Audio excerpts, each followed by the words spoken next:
with us the last time, we're doing the final part of the traffic incident management, and then I'm going to actually put together a multiple choice exam over this as well. And if you have not already done the course, definitely go ahead and do it. So what we're going to do is we're going to start with where they're talking about ICS and traffic incident management. First off, the MUTCD does require that we use ICS, and it's a great idea. If you haven't done ICS, there are some things that you need to do. That's free. It's on demand. It's on the FEMA webpage, FEMA.gov, and you can find their courses there and take that course. It's actually a series of courses, but everything is assumed that you already have 100, 200, and IS 700. So if you haven't already done those courses, go do them. They're very informative. There are some of those that are higher levels that actually are like a classroom sort of thing. So most of it you can do online at your own pace. So if you're not already aware, this is a standardized all hazard sort of thing. I actually, right after all the ICS stuff came out in 2001, the ambulance service that I was working with, I actually mandated that we start doing that on all cardiac arrest, mostly because I wanted to try to limit the number of people that were coming into the house. Then we also ended up doing the same thing when we had chest pains. And so that way we had some roles that were already identified. We had some things that we wanted fire to do while we were getting prepared to bring a patient out. The biggest one at that time, and things have changed a lot since then, was find a phone jack and take a phone cord and run our monitor cord, the phone cord from the monitor to that phone jack so that we could send a 12 lead. So like I said, things have changed a lot since then, but it is something that is easily adapted to other situations. And so, I think it's a very useful thing to do.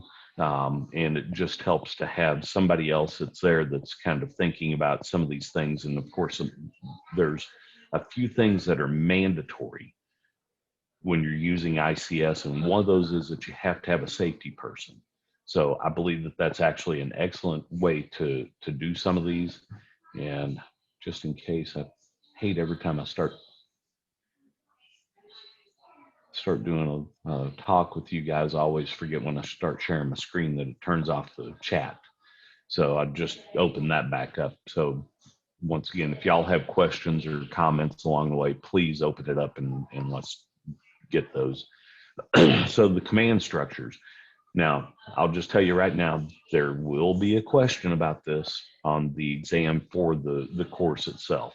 But there is an incident commander and a single command, and then there's also a unified command. And unified command, the way that we were doing it with the fire for an EMS call, we basically left the incident commander to that person or to that department rather than our people having also an incident commander. Now, if it were something that's bigger, such as, an extrication, we have a supervisor that's on the scene, maybe 2 ambulances, those sort of things, then you may want to actually set up a unified command. How many of y'all saw the news today about it's obviously not a traffic incident, but the poultry processing plant that had the nitrogen leak? 6 people died, 4 firefighters were hurt as a result of that. That would have probably been a unified command just because of the magnitude of it. So, those are some examples. So if it's a really big scene, you may need to have an incident command post, and that's where all of the command level people that are assigned would physically be. And so it's something that if you do that, you need to be sure that everyone knows where it is and that it's clearly marked. Staging areas. So if you've ever responded to a large incident, Sadly, the first one that I responded to was actually when there was an airline crash at DFW, and ambulances were staged for miles. I don't know why so many people respond. Well, actually, we do, but at the time, I was like, I can't believe there's probably 100 ambulances that were lined up. So those things. If you end up in a situation like that, there may be staging, and that's just so that you don't get the scene clogged up. You need to be able to get you resources in and out. So we're not going to ask you to reproduce this in any way, but just so that you understand, within incident command, there's all these positions that they expect there to be somebody assigned to. Now, sometimes you may have one person that's assigned to multiple things. But for, let's say, for a simple accident on a freeway, you're not going to end up with a finance and admin section and the planning section and those sort of things. But this is a structure that is easily adaptable. It's easy to scale up and scale down based on the incident.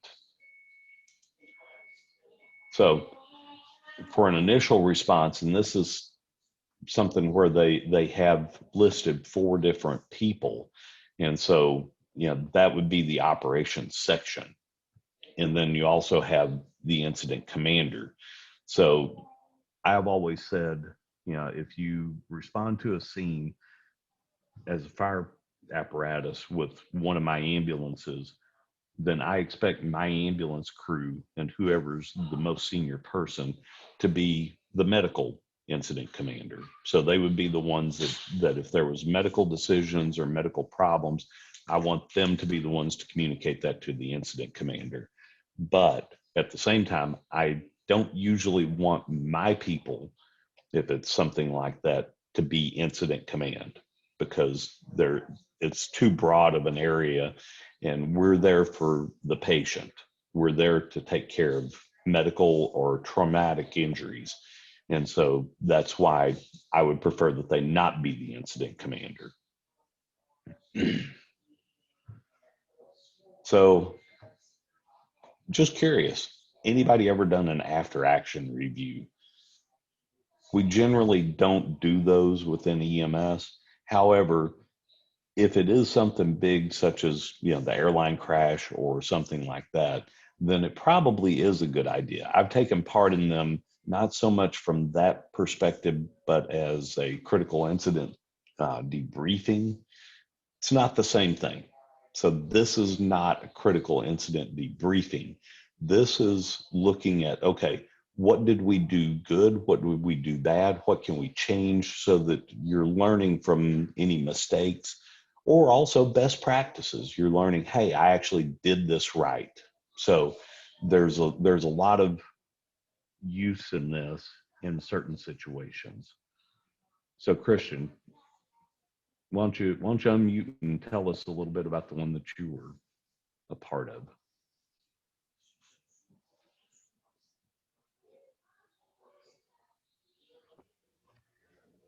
It's not a specific incident. We try to do an after-action review after every major call, even a simple medical call. Sometimes it's just thanking everybody involved, hey, good job.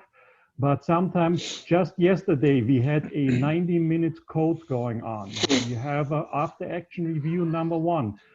Who did what, why did they do it, how did they do it, what I was the incident commander on this call as the highest provider. What could I have done different, who saw what I didn't see, and so on, just to learn from every call. Okay, great. And I think that that's really good. I think that, especially, I guess that the real question then becomes, what do you define as major? And obviously every agency is going to be a little bit different in that respect. Certainly a 90-minute code, that's a very long time, especially if that was all pre-hospital. But it is something that I think is probably useful in situations like that. So thank you. So Teams, task force, and committees, these are probably going to be more at the leadership level for your agencies. So it's probably something where your service director or supervisor will be the ones participating in that. And these are useful because it's better to get on a scene and have your leadership know the leadership from whatever service it is. That's one of the reasons why when I can, I try to go to the county chiefs meetings and things like that, just so that when I walk onto a scene, it's, oh, that's Dr. Phillips, rather than who are you and why are you here? So they're good for a lot of reasons, but also to go ahead and start to collaborate, and certainly afterwards to say, okay, well, maybe we need to do some training with other agencies so that we can try to work out the kinks ahead of time. So we're going to change the subject a little bit. Temporary traffic control. So this primary functions is, I didn't see it on the other, their examination, but it may show up on another one that you're going to take. But the main thing is that you want to be sure and inform people before they get to the scene. You want to be able to say, okay, here's how you need to get through this incident. You want to obviously protect everyone, because once again, that's really one of the main goals of TIM. And also to reduce the likelihood of secondary crashes. As you heard earlier, I drove back from Texarkana today, 229-mile drive, and multiple times there were areas of road construction and things like that. And then there was also, and frankly, I think it was poorly done within a major metropolitan town that will remain nameless, that they were having problems with their barricade that they moved to create an HOV lane, and then they moved it back later on. And they ended up closing down one lane, but there was no pre-notification. It was not until like probably 100 feet before where the workers were working that there was any kind of indication that that lane was blocked, and that was a vehicle that had an arrow sign on top of it. So, I think that one could have been done better. It's not my scene, but for me, that's an example of this is something that could have been done a little bit better. So this picture, you need to become familiar with it. It's going to be on that exam, and they're going to show you the stuff without any labels, and they're going to ask you to name a couple of these places. So I'm not telling you to memorize this table down here at the bottom right, because you shouldn't. This is something that you should look up. I don't know how many of you guys have heard the name Brian Bledsoe. He's a former paramedic. He was in the first paramedic class in Texas. Now he's a physician, has written a lot of textbooks and things. But one of the things that he wrote, okay. So one of the things that he has said, and he did my medication lecture for ACLS when I was in medical school, and he said, okay, first off, for the test, you have to know drug dosages and indications. However, in real life, you always have time to look those things up. I'm sure that in this exact quote, I'm sure that there is somebody out there that knows the indications, contraindications, and dosages for every drug, but they cannot tie their shoes because there's only so much room on the hard drive, and then you start kicking stuff off. So things like this are things that you should have if you're going to be setting up these traffic control areas. You need to have these available so that you can look the stuff up. But you do need to know these things about the advanced zone, the transition area, the buffer space, incident space, those sort of things. So we're going to go over some of this stuff. So first off, keep in mind that adverse conditions, weather, etc., may make things worse. Yes, you're getting to see the grandkids too. So, and the biggest thing is poor visibility. It makes it so that they can't stop as well, and it increases everyone's risk. So one thing that you do want to do is when you're going through the course, pay attention to some of the videos. They've got dash cam videos that are pretty graphic at times, but they show, especially one out of Dayton, Ohio, where it was an icy night, and I'm not sure that they had completely set up their safety area, and they were on the wrong side of a median. But there's some lessons to be learned there. So let's talk a little bit about the advanced warning area. This is where you get the chance to try to tell people before they get to where a lane is going to be closed that things are about to change for them. And it's way upstream. And even as the traffic queue builds, if there's a way to get that notification even further out, please do that. And one of the ways is the changeable information signs. Oh, and there it is, changeable message signs. But this, you don't need to memorize those sort of things, but these are some as far as like size and things. But just keep in mind that bigger is better, and further away to give notification that things are about to change is always better as well. So limited sight distance, this is one of the things why I think that even my very rural places with volunteers, they probably should go through this just so that they get a little better understanding of why we tell them, I need you to go a mile down the road, because that mile down the road may be where traffic is driving 70 or 75 miles an hour, and there's a curve or hill or something where they're not going to see the scene. So just keep these things in mind. And so as you're coming up on your scene, you need to take those into account. Remember that rural areas have the same problems as an interstate or a multi-lane highway. So the next is a transition area and tapers. And so this is where the lane tapers down. That's what they're talking about. And so you notice that they say no vehicle should be positioned within the tapered portion. And that's because, well, that's where people tend to miss it. The cone is there to try to notify them a little bit, but you don't want to necessarily put people and things in that area there because they're more likely to get hit. Now, I thought that this was interesting, something that I'd never heard before, but on a standardized highway such as the interstate or even most state roads, apparently 40 feet from the end of the line to the next line. Or skip the line, sorry.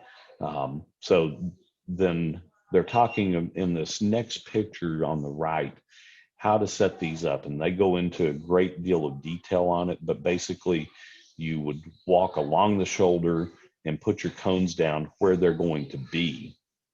Then after you get as far away so that you're at the first cone that the upcoming traffic is going to, or the upstream traffic is going to come to, you put that one out at the edge of the shoulder.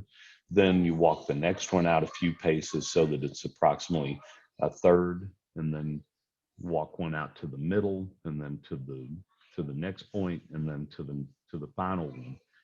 Each time you go back to the shoulder.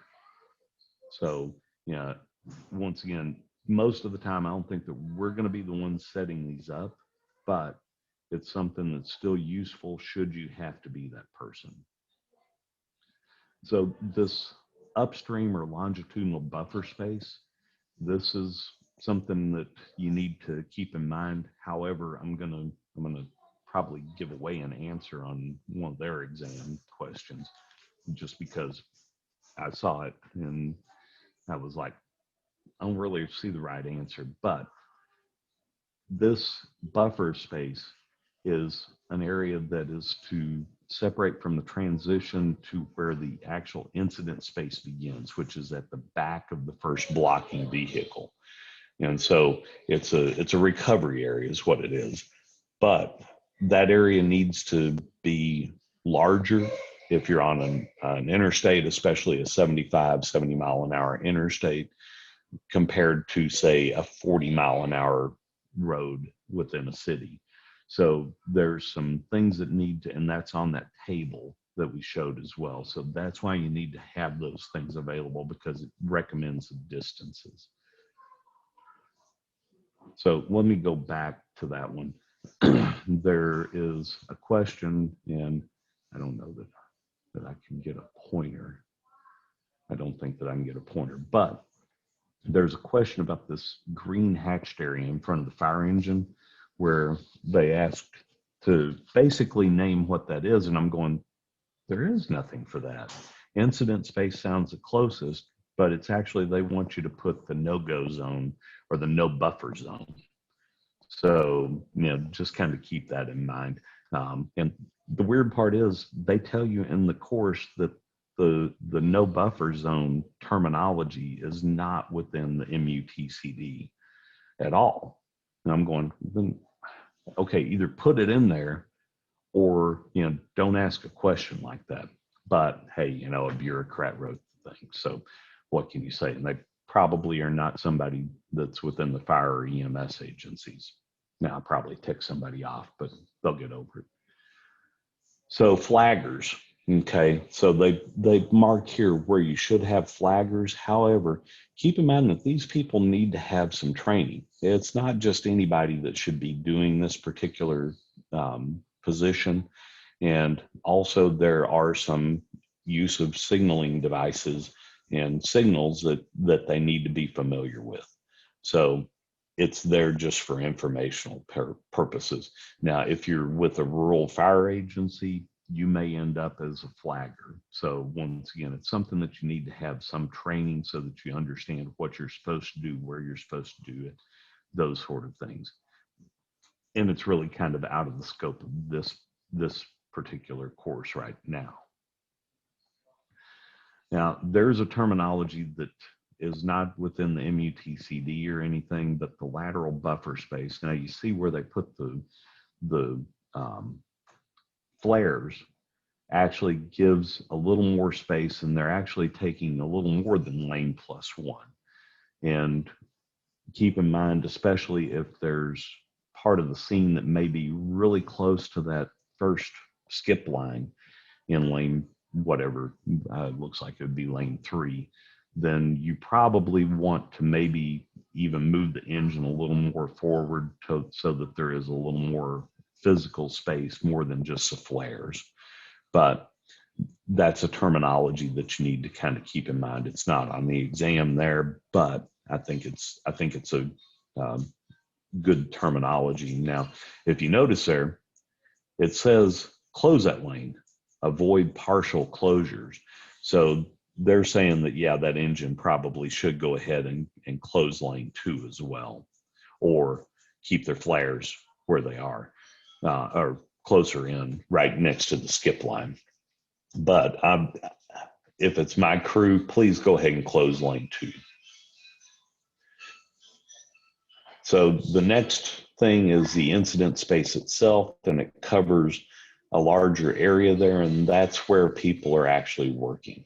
And so you need to still have cones along that area, cones or flares or something. The previous picture, I didn't see any flares in front of the fire engine. Maybe they moved them closer to the skip line. I'm not sure. Then the next one is this other buffer zone there.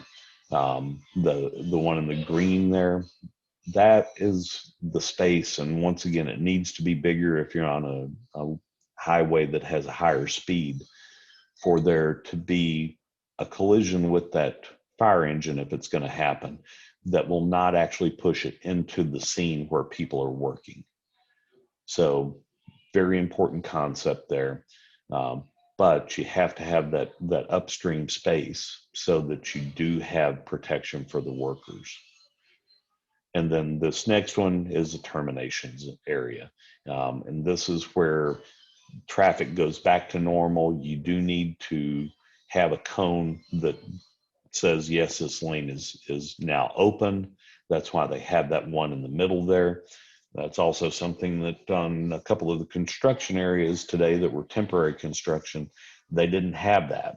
So, maybe it's one of those things. Maybe I shouldn't necessarily have this because I was sitting there going, you didn't put a cone in the middle of the lane there, but you do need to do something so that it helps people to realize, yes, the lane is open, and that way they're not going along. Well, maybe it's still closed and cones have just been taken out. So, are there any questions here? Let's stop for a moment and let's see. Chris Weimer, do you have anything? No, sir. Thank you. Maybe you're on your second cup of coffee there. Okay. Right along with you. Okay. Yeah. No, mine's just black, but so let's move on. Special circumstances. Now, these are things that, we don't really necessarily get that involved with from the EMS perspective, but we need to be sure and notify if we have those things. So that way appropriate resources can come to those scenes. The last one in particular, though, we're going to spend a little bit of time on, not a bunch, but some important time there too. So in this particular picture on the far left, they talk about the danger zone. And so for firefighters, you guys probably know that you want to approach kind of from an angle, either the front or the back. You don't want to come directly perpendicular to any side of the vehicle, but they're particularly concerned about the front and the back. And then the middle one here, this was a car that was in a garage, and the pistons exploded and drove the rods actually through. They said, I believe that the explanation was that the strut went through the hood and impaled on the garage door, and then they closed the garage door so that you could see them better. And then obviously dangers of smoke. So that one's a video, but keep in mind that if you have a fire or something, you got to let the people know, but you probably need to actually block off based on winds so that people are not driving through that smoke. Now, hazmat. I remember the emergency response guide from when I was a volunteer firefighter. Tell you what, hang on just a second. I've got to get a med patch call. Hello? Speaking? Yeah.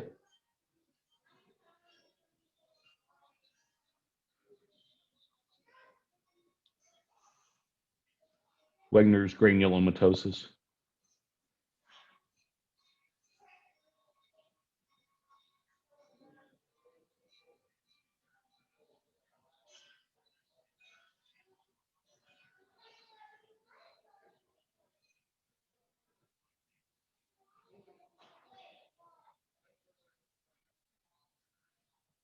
Mm-hmm.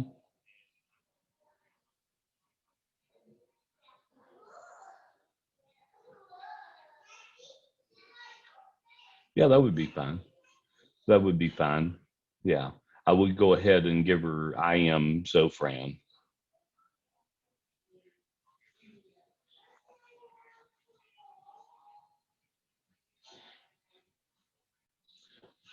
Well, I would probably do the fentanyl. I think the nasal is probably a better route. It's going to be better absorbed that way.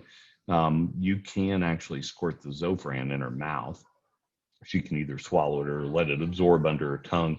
But the fentanyl, I would start at 25 mics. Yes, sir. Absolutely.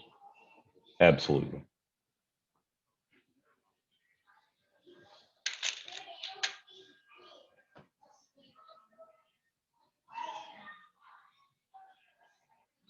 Yes.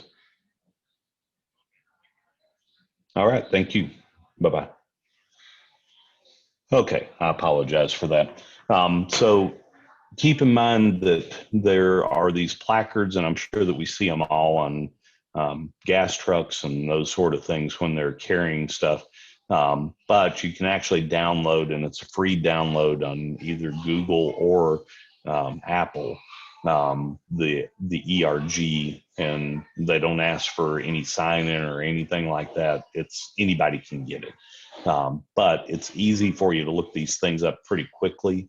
Now, I don't expect that we're going to be the ones necessarily doing the hazmat sort of stuff, but at the same time, if you see these things, these are the ways that you can find these things. Now, I will tell you that there is a question about the hazmat on there about what you can and cannot use to identify what is in there.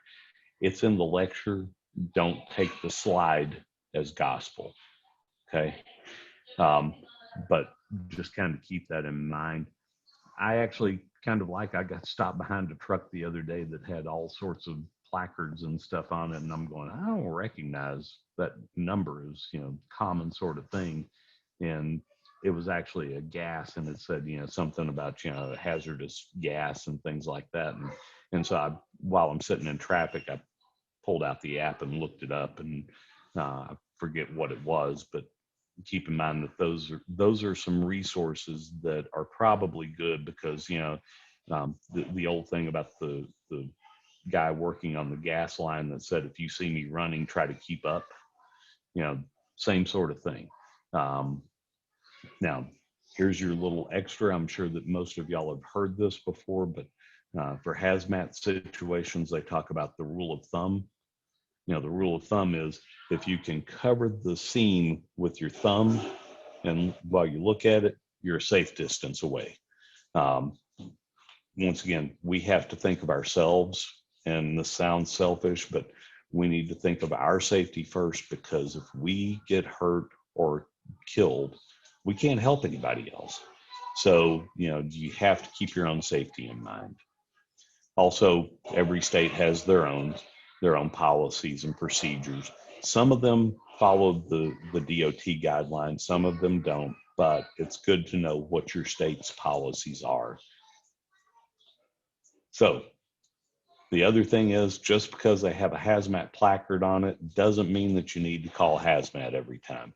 And in this particular example, there is no spill of the fuel. This is a gasoline truck, but there is no spill. So in that case, you don't need to call for hazmat and have everyone, coming in the level A suits and things like that. But if there is a fluid response, then, there are a few things to keep in mind, trying to find out what the spill is, and then, keeping in mind these things that generally EMS is not going to get involved in. But you need to know that these are things that will have to happen. So extrication. So obviously this is going to make the scene time longer, but keep in mind also that lateral safety zone. So you need to do lane +1, sometimes even more. So you need to keep those factors in mind, because it's a hazardous situation to begin with. There are so many things that can happen during an extrication to injure people, including the rescuers. So we need to minimize those risks as much as possible. So helicopter EMS, I'll tell you right now, I'm not a real fan of it most of the time. I think it's way overutilized, and especially because for the most part, trauma is something where the golden hour is until the first bandage or care is started. That's us. So unless they've already been there for an hour, the golden hour was actually a marketing concept. It was not actually anything that was ever given any, real trial and error to prove. And in fact, Dr. Bledsoe has one of the lectures that he does is a series of things called myths in EMS, and one of those is about the golden hour. So, keep in mind though that if you're landing a helicopter somewhere, you're going to have to set up the landing zone. You'll probably end up stopping traffic in both directions, as they have in that picture on the left. And there are some alternatives at times, including parking lot or a field. Even if you have to cross a fence, sometimes that's probably going to be better. But those are things for incident command to be in charge of. But I tell you mostly because I am very, very picky about times when I want helicopter EMS involved in a scene. And I want to know that it's for the right reason. It's a very risky proposition. And people have said to me, hey, flying is safer than driving. That actually is not true. Flying on a scheduled airline is safer than driving, but general aviation, which this is not really general aviation, it's in a little bit of a different category, but most other air operations, the accident rate is pretty close to the same as driving. So, there are a lot of things that can go wrong, including dust. If you're landing in a dusty area, you can obscure the pilot's vision. They may hit a wire. So there's a lot of things that can go wrong. I want to be sure if my crews ever call for a helicopter that it's there because it was truly needed. And I'm going to borrow from Dr.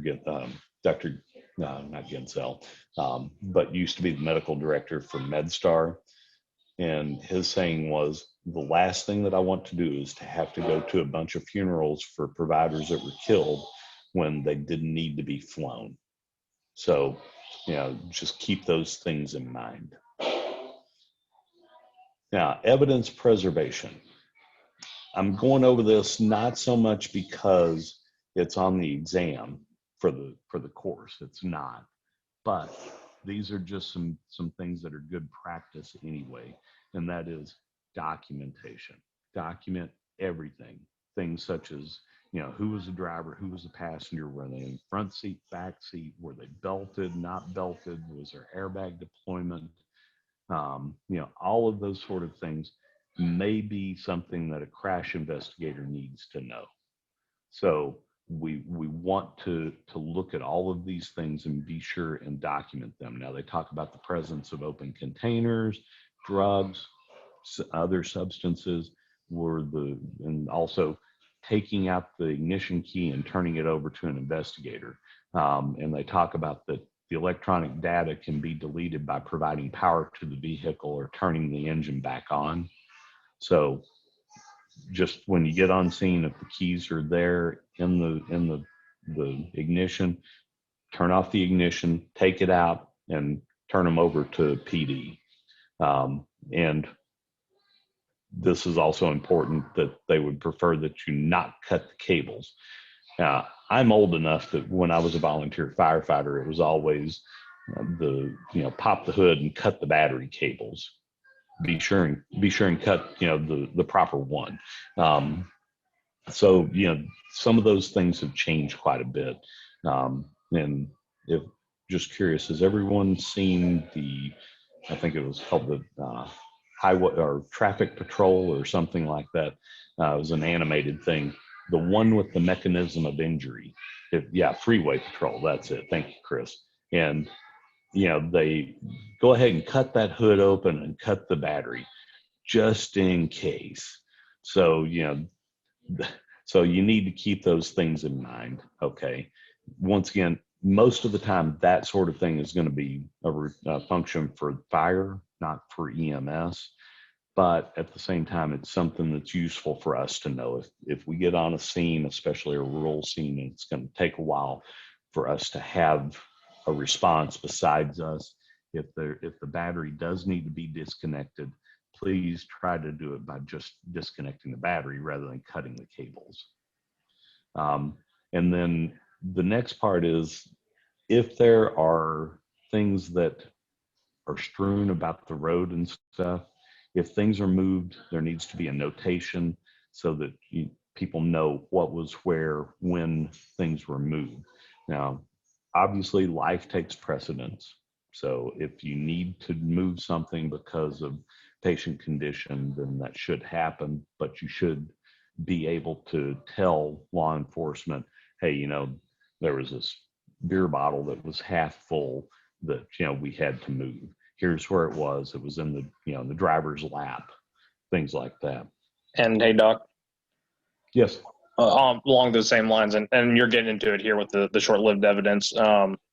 Bigger things like skid marks, if you can avoid parking on those, or yes, you're talking about moving little things, but the reason these are important is for those who missed last week. I did 4 years in the highway patrol, 7 years in law enforcement, doing something else now, but so it was basically a full-time crash investigation.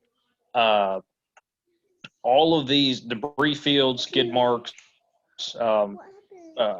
how vehicles come to rest in major crashes can actually go into some computations to determine speeds and angles of impact, how much steering input there was, all sorts of stuff. So like a great example was, you're saying moving a beer can. Well, in one case, they had to move, chain up a car to a fire engine, reverse it out in order to disentangle the vehicles to access a patient, which is fine. Absolutely needs to happen, but needs to be noted because how those vehicles were intertwined made a really big difference in the outcome of the crash reconstruction. Yes.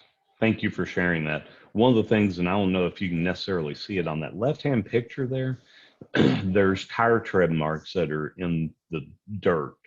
So, obviously you need to, once again, life over anything else. But if you can avoid, dragging, the cot through that area right there, things like that, so that you don't disturb those things that are short-lived evidence. But, it's, once again, for most of the time, it's not going to be something that we're going to end up causing problems with, but you never know. I mean, I still remember as when I was 18 going to an accident where guy had hit somebody else, had driven off the road, and I ended up having to go and give a deposition regarding the patient condition and what I saw on scene. So those are some things that you need to, if you put them into your chart, that's even better. If you just sit there and write the stuff down, so that you can remember it later, those are things that can be somewhat important. But try to preserve things as much as possible. Don't just go walking without looking where you're walking. Is probably the safest thing first. And as you can see, assume everything there is evidence, and you can see that there's a lot of debris there. And so try not to move the stuff unless you have to. But, once again, life over everything else. Fatality investigations. Now, this is one where it depends on the state, and they don't even touch on the justice of the peace system that we have here in Texas. But if you're under a medical examiner's jurisdiction, if you have a coroner, if you have a JP, you need to know the law as far as who needs to be called to pronounce death. So there's a lot of things that go into that. Obviously, if there's a fatality in an accident, there's going to be a long investigation. Once again, preserving evidence, leaving things as intact as possible so that it can all be documented is really important. But what I want you to do is I want you to keep in mind, let's say that you're living in Texas and you suddenly decide that you're going to up and move to, I don't know, Montana. When you get there, one of the things that you need to investigate is you need to look at in this case, if somebody is a fatality, what do we need to do? What's the protocol for this? And they bring up that sometimes you may have some unique settings. Okay, so there's part of the toll road system in Dallas where it's depressed, like that bottom left picture on the top slide. If it, and you see the car overturned in the toll road, I assume it's toll road gate there. I remember a few years back at DFW Airport, they had a car that ran into the toll booth and hurt one of the workers. So obviously that's going to be a complicated sort of an area because of all the other structure that you have to take into account. But these are some unique situations, and so you're going to have to consider maybe closing the road for a while is going to be a good thing. But and then the bottom area there shows you some work zones. So if there's incidents in those areas, then there's going to be some challenges. Now, I thought that this was interesting. They're putting up median cables everywhere. When I was in Missouri, they didn't have those along one stretch of the road, and there was a curve, and we were like weekly having crossover accidents, and it was on I-70. And people were crossing over into the oncoming traffic, and usually there were fatalities. But the median cables have actually saved a lot of lives. Certainly it's going to tear up your car, but it's better than hitting somebody head on. But and I hadn't thought about this, hadn't even considered it really, but they recommend if you're having to take the vehicle out for whatever reason, remove it the same way that it entered.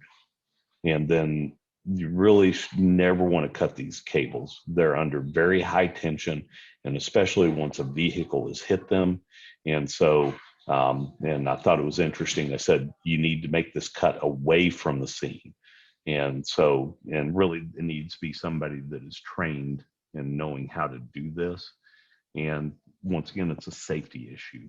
And the other one is, if the cable is cut, be sure that somebody is aware of whatever maintaining agency that is, whether that's TxDOT or if it's the county level or whoever is responsible for maintaining that barrier. Utilities. Now, I remember one of the first disaster drills that I took a part in as a provider.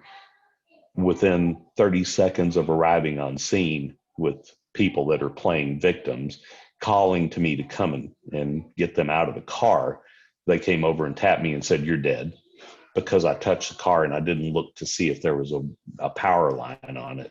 So, these are some things that we need to say, okay, I've got to slow down, because if I can't do my job, then I'm not helping anybody.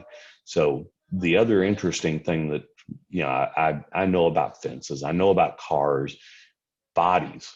If somebody is laying on a cable, it may not look like it's energized, but it may be, and they would transmit that to you as well. So just keep those things in mind. And if there's a utility pole that's involved, keep a 10-foot radius safe from anything that is potentially energized. And the other one is work within your scope of practice. Okay. If you're also cross-trained as a firefighter, keep in mind that your equipment is not safe for working on utility poles. So you do not have the appropriate protection to go where there is potentially a live wire down.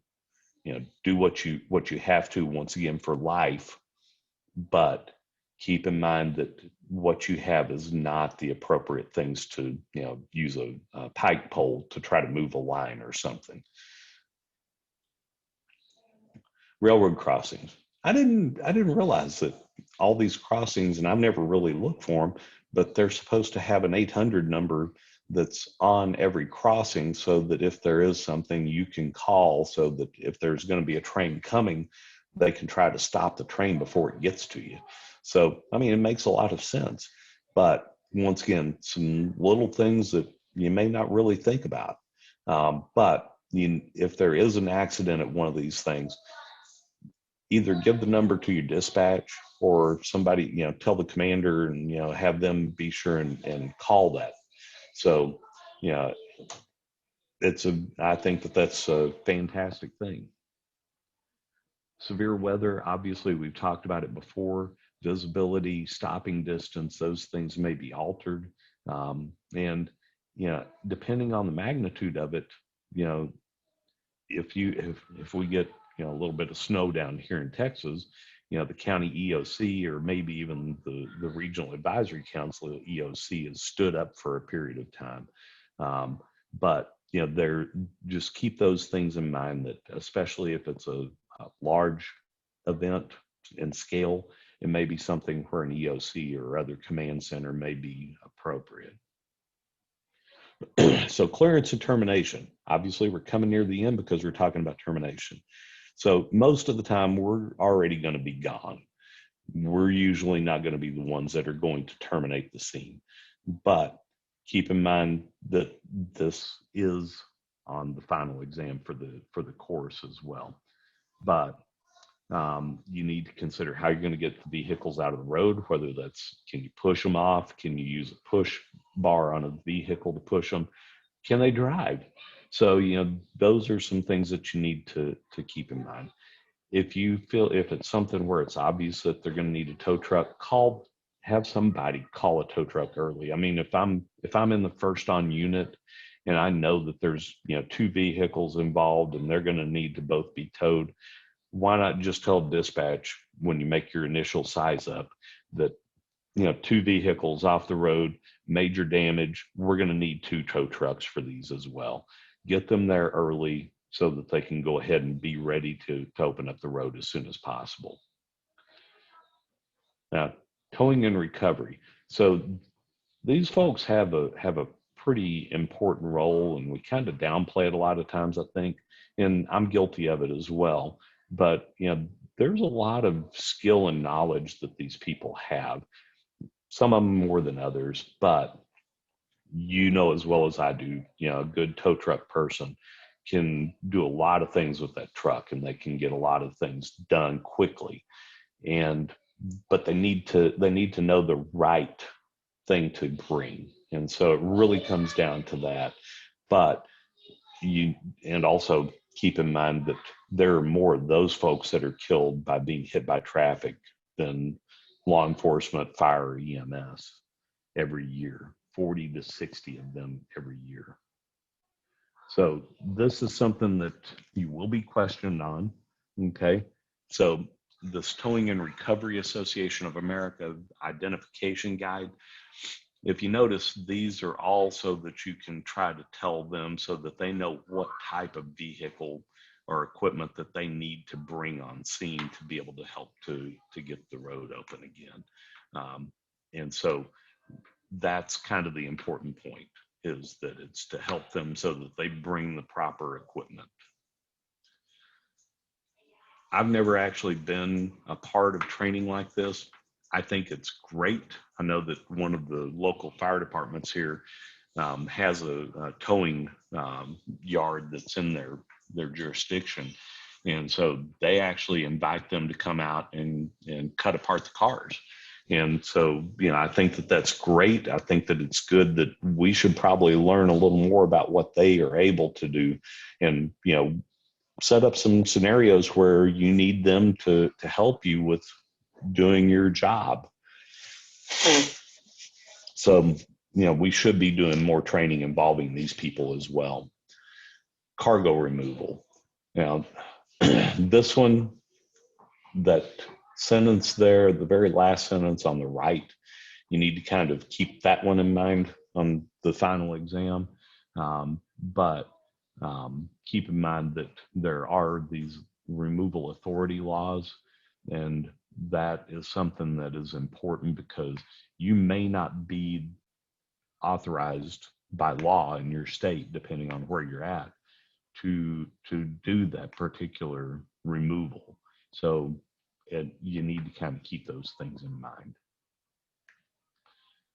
Debris removal. Once again, usually that's not going to be an EMS job, but you need to be aware that if there's debris on the road, that it needs to be taken care of appropriately, whether that's, if there's spill of fuel or oil, those need to be cleaned up appropriately. And once again, most of the time that falls on fire, or they talk about towing and recovery, but it's something that needs to be considered. Now, concurrent response activities. So I told you last time that I think that they kind of overplay the pit crew model of things. But one of the important parts in trying to get everything cleared and safe as soon as possible is that everyone that can be doing part of their job should be doing their job concurrently. So, you notice that the police officer is taking a report from a witness while, towing and recovery is preparing the pickup there to be removed. And then you've got fire and EMS that are taking care of an injured person, all of it at the same time. So termination, demobilize everything and remove all the equipment and people. And remember that this stuff needs to be terminated backwards to the advance area. So what that means is that when you're ready to start taking up that advanced warning area, it needs to be done in the proper manner. And we talked about that it needs to be opposite of how it was, how you put it down. That may be important on an exam as well. And so it's important to do these things in the proper way. And that's why there's a checklist. So, I'll need you to learn a checklist in this case, but keep in mind that they need to be sure that they're doing everything that's on there. Recently, I drove through an area where the changeable message sign said that there was an incident at a certain intersection on Interstate 30 in Fort Worth. And I'm going, traffic sure is moving well for that. And come to find out that that accident had been like 2 hours ago and they had not changed the sign so that that was still saying that there was an incident ahead. I guess that's better than not letting you know that there's an incident when it still is there. So once again, the left slide is just an informational sort of thing. It's not really anything that's major, but that's that period of time after you've cleared everyone off of the scene until traffic is back to normal. So they talk about these quick clearance strategies, work with a sense of urgency, use command structures, and complete the task concurrently when you can, those sort of things. I'm not going to read the whole slide to you. And I believe that is the end. So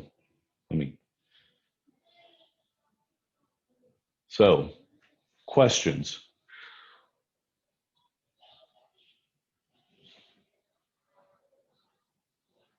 Once again, I know it wasn't that clear. So Wayne, you came in a little bit late. Do you have any questions about any of this stuff right now? No, sorry, I was in on time and then my router decided it needed to reboot itself. So luckily I got back in. Yeah, I've sat through the class before, so. And I've spent several hours frequently out on the side of the freeway. Yeah. Lots of fun. Yeah. As an 18-year-old kid, I still remember the first time that I went to a fatality accident that was on an overpass. And I didn't realize how much those things move when cars go over them.